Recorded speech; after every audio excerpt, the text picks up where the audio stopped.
Dali-daling miresponde ang mga opisyales sa Kapitolyo sa lungsod sa Sogod, aron atimanon ang mga nabiktima sa baha. Kapin 200 ka mga pamilya ang naapektuhan sa baha tungod sa kusog nga bunok sa uwan kaniadtong Lunes. Gibisita ni Gobernador Gwen Garcia ug uban pang mga opisyales ang maong lungsod kaniadtong Martes aron mangapod-apod og relief goods ug hatagan usab og tabang pinansyal. Ania ang taho ni John Fredson Granada. Puno pa sa tubig baha ang usa ka panimay nga naabtan ug nakita mismo ni Gobernador Gwen Garcia atol sa iyang pag-inspeksyon sa barangay Poblasyon, Sitio Lorenzo sa lungsod sa Sugod. Usa sa mga naigo og baha kaniadtong Lunes sa hapon tungod sa grabe nga pag-uwan. Gianod ang mga appliances, ang ubang kabalayan gibanla sa grabing pagbaha ug mudslide. Ang ubang pamilya wala na gyud nakuha bisan naman lang sanina. Mao kini ang nasinati sa kapin 200 ka pamilya sa 5 ka barangay didto sa lungsod sa Sugod nga naabtan og grabe nga pagbundak sa uwan nga miresulta og dakong baha ug mudslide.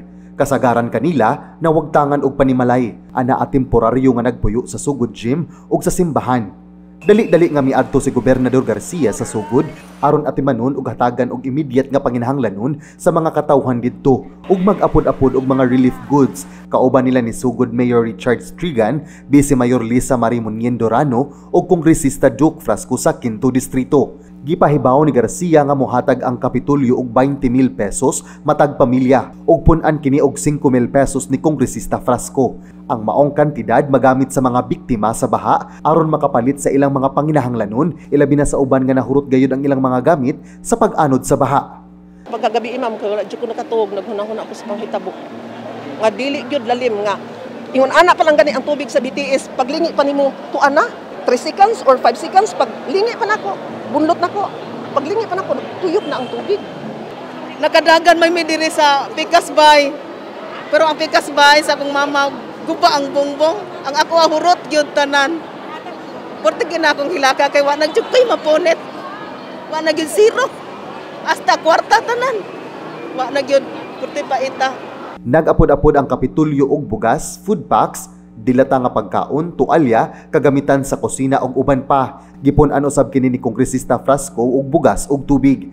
Matod ni Garcia nga samtang nag-imbentaryo pa ang Provincial Social Welfare and Development Office sa estado sa mga biktima ug ang ilang panimalay, ang Kapitolyo mo download siya og salapi ngadto sa kagamhanan sa lungsod sa Sugod nga gamiton alang sa pagpalit og plywood ug sin aron makatabang pagpaayo sa mga naguba nga mga balay.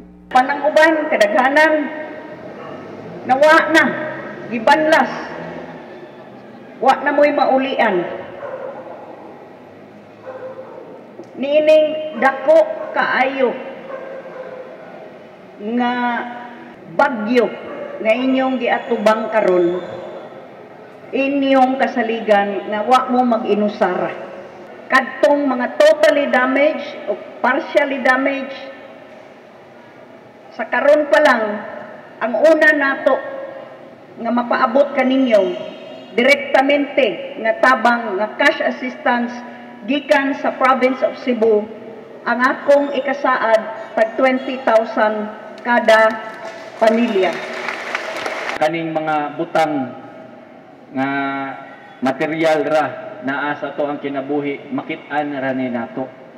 Pero ang kinabuhi dili makit-an kung mawala na, no? So pasalamat lang sa ta sa Ginoo nga walay casualty nga nahitabo ug makalaom mo nga naami ni Governor Gwen ug sa ato ang local officials, mayor o vice mayor, andam o notabang kaninyo. Paghuman sa pag-apod-apod sa mga hinabang, gisuroy ni Garcia uban ni Provincial Engineer Hector Hamura ang 5 ka mga barangay nga naigo sa grabe nga pagbaha nga mao ang Bao, Poblasyon, Bagatayam, Damulog ug Ibabaw aron tan-awon kung unsa nga klase nga infrastruktura ang buhaton sa Kapitolyo aron mapugnan ang mas dako nga damage unya sa umaabot kung mahitabo pa ang kusog nga uwan. I need to bring my provincial engineer, makuyog sad ang atong district engineer sa kuyog ni Congressman Duke aron mas do not technical nga assessment. Why else would I go and see for myself? I do not go there to just promise. Nahibaw na baya muna ko. Dili baya ta puro istorya. Buhat baya mo paistoryahon.